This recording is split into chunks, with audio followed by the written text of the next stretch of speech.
প্রিয় দেশবাসী, ভোটার ভাই ও বোনেরা, আসসালামু আলাইকুম।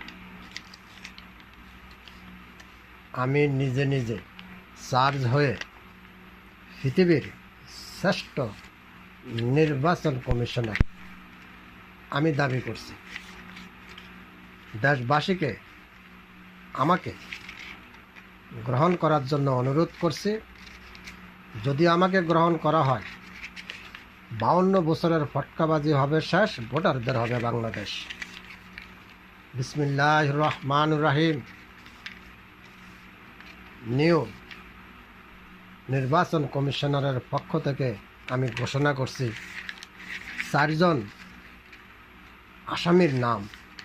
তাদের কত হাজারবার যে মৃত্যুদণ্ড হবে আমি ভাষায় প্রকাশ করতে আপনাদেরকে পারবো না। আমি তাদের